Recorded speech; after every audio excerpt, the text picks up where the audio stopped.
तपती धूप के फिर से प्रकट होने पर तीनों ने पत्थर के पीछे छिपने की कोशिश की। हालांकि समय के साथ पत्थर अब उन्हें छिपा नहीं पा रहा था। पिता ने समझ लिया कि वक्त गंवाने से सभी की जान खतरे में पड़ सकती है, तो उन्होंने बेटी को जोर से बाहर धकेल दिया। लेकिन आश्चर्यजनक रूप से लड़की ने ना तो डर दिखाया और ना ही झिझकी, बल्कि सीधी रेत पर चली गई। उसने अपने गर्म ऊनी कपड़े उतार दिए और बिना किसी हिचक के रेत पर लेट गई। अगले ही पल उसके शरीर से पानी तेजी से वाष्पित हो गया।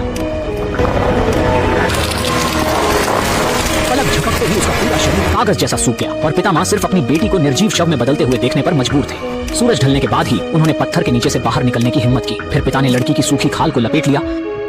इसके बाद उन्होंने पत्नी को थमाते हुए कहा कि बेटी को जीवित करने के लिए उन्हें 1 सप्ताह के भीतर साफ पानी का स्रोत खोजना होगा और 3 मिनट के लिए उसमें डुबाने पर वह पूरी तरह स्वस्थ हो जाएगी। यह कहते ही वे मुड़कर चले गए। पति की इस अजीब हरकत से महिला पूरी तरह हैरान थी, लेकिन बेटी को वापस पाने के लिए उसने पहाड़ झरने पार करते हुए आखिरकार गंगा नदी तक पहुंच बनाई। वहां पहुंचते ही उसने बेटी को स्वच्छ पानी में डाल दिया। सोचा भी नहीं था कि अगले ही पल एक विचित्र दृश्य उसकी आंखों के सामने घटेगा। नदी के पानी में जाते ही लड़की के हाथ पैर सूखे स्पंज की तरह तेजी से फूलने लगे और 2 सेकंड के अंदर वह चमत्कारी रूप से फिर से इंसानी रूप में आ गई। पानी से धीरे धीरे बाहर आती बेटी को देखकर मां के चेहरे पर वर्षों बाद खुशी की झलक आई। उसने मुझे नहीं छोड़ा, बिल्कुल भी नहीं।